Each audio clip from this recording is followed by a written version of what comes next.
Hello children, how are you all? This is Dr. Khushbu Prasad.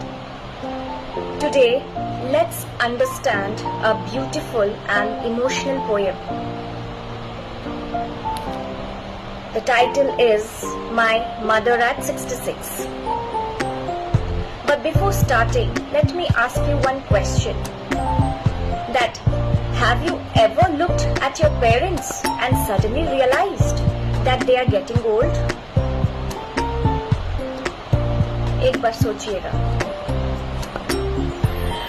So let's begin the poem. The poem starts like this. This is a poem by Kamla Das, an Indian poet. So the poem starts like this. Driving from my parents' home to Cochin Airport last Friday morning. So here Kamla Das is telling, the poet is traveling to the airport from her parents' house. यहाँ पर जो कवित्री है वो क्या कर रही है? She is traveling, वो एयरपोर्ट की तरफ जा रही है. कहाँ से? अपने पेरेंट्स के घर से. Next line says, I saw my mother beside me, doors open mouth. So in the next line, she explains that she notices her mother who is sitting beside her. And what is she doing? Her mother is sleeping, opening her mouth. While sleeping, her mother's mouth is wide open. Next line says, her face ashen like that of a corpse. तो यहाँ पे एक word है ashen. Ashen का मतलब होता है पेल दिखना, ठीक है, लाइफलेस दिखना. तो यहाँ पे पोएटिस बोल रही है, her mother's face, उसकी माँ का जो फेस है, that is looking very pale, colorless and lifeless, just like a dead body. And realized with pain that she was old as she looked. उसके बाद वो आगे बढ़ती है and she says कि उसे दर्द फील होता है. She feels pain realizing that her mother is growing old and has grown old. Next line says, but soon put that thought away. लेकिन जैसे ही उसे दर्द महसूस होता है, she realizes that she is in pain. Okay, she gets emotional about her mother. वो अपने आप को डाइवर्ट करती है. She diverts her mind. और वो कैसे करती है? She tries to ignore the sad thought. वो अपने जो गमगीन विचार है उसे वो दूर हटाना चाहती है.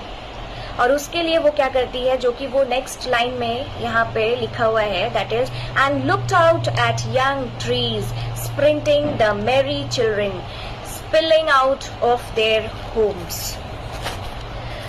तो यहाँ पे she does what? She looks outside and sees young trees and happy children full of life and energy. तो वो खिड़की के बाहर देखती है, कार से वो चलती रहती है और खिड़की के बाहर वो यंग लाइफ्स को देखती है, जो ट्रीज जो ग्रो हो रहे हैं, जो फुल ऑफ लाइफ है, और चिल्ड्रन हैं, बच्चे हैं जो बहुत ही खुशी से खेल रहे हैं, फुल ऑफ एनर्जी है.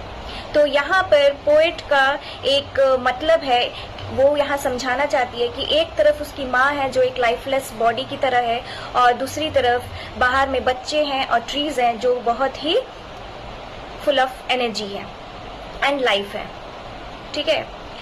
Next, in the next line, but after the airport security check standing a few yards away.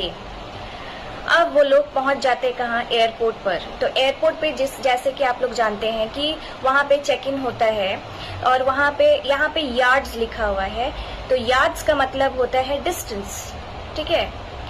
So after reaching the airport, जब पोएटिस एयरपोर्ट पहुंच जाती है अपनी माँ के साथ, she stands a little far from her mother. वो अपनी माँ से थोड़ी सी दूरी पे खड़ी होती है. उसके आगे बढ़ते हैं. नेक्स्ट लाइन में है, I looked again at her wan pale as a late winter's moon. यहाँ पे पोएटिस ने एक कंपैरिजन किया है. She has made a comparison between a pale winter moon and her mother. So she is describing her mother's appearance to that of a dull moon which we can see during the winter time. She looks at her mother again, वो दूरी से, जैसे यहाँ पर उसने बोला कि वो कुछ दूरी पे खड़ी थी, वहां से वो अपनी माँ को देखती है कि उसकी माँ कैसे दिख रही है, बहुत ही वीक। वैन का मतलब होता है वीक होना, और पेल जैसे कि एक चांद होता है जो विंटर के टाइम में दिखाई देता है, उसी तरह वो अपनी माँ को कंपेयर करती है। And then the next line, and felt that old familiar ache, my childhood's fear. तो इसके बाद जब वो इसको देखती है अपनी माँ को इस तरह से, तो उसका जो पुराना दर्द था, पुराना डर था, जो बचपन का डर था अपनी माँ को खोने का, वो याद आ जाता है। She feels the same old fear and she had as a child. बचपन में जो उसका डर था, the fear, और वो fear किस चीज का था? Of losing her mother. आगे बढ़ते हैं। But all I said was see you soon amma, लेकिन वो यहाँ पे कोई प्रतिक्रिया नहीं करती, कोई रिएक्शन नहीं देती है, और जस्ट वो सिर्फ सिंपली कुछ वर्ड्स में बोलती है क्या कि अम्मा, जैसे कि साउथ इंडियंस लोग अम्मा बोलते हैं, यू नो दैट। तो यहाँ पे वो अम्मा बोलती है माँ को, एंड शी सेज कि अम्मा हम लोग फिर से मिलेंगे, I will see you soon. Even though, तो यहाँ का मतलब ये है कि even though she is sad, वो अपना डर छुपा रही है, she is sad and she is having fear, she hides a pain, feelings, emotions को साइड रखते हुए, और वो नॉर्मली अपनी मम्मी को गुड बाय कहती है। And after that, the poet says, all I did was smile and smile and smile.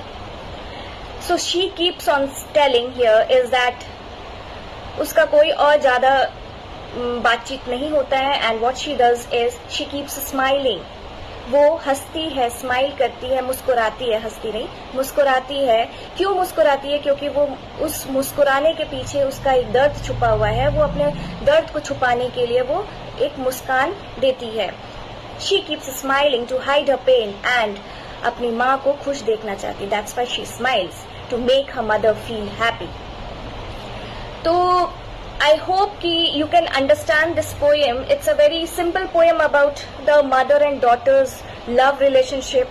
Then another thing you can say is that the daughter is having fear of losing her dear one. Okay, and next is how to have control over your emotions. Every time you do not need to show your emotions. You have to act accordingly, according to the situations. And at the last, I will tell you all the moral of the poem. यहाँ पर वो moral या message poetess जो पहुँचाना चाहती है वो है love your parents before time takes them away. अपने parents का, अपने बड़े बुजुर्गों का ख्याल रखें, उन्हें प्यार दें, इससे पहले कि समय उनको आपसे दूर कर दे। That's all for today. Thank you.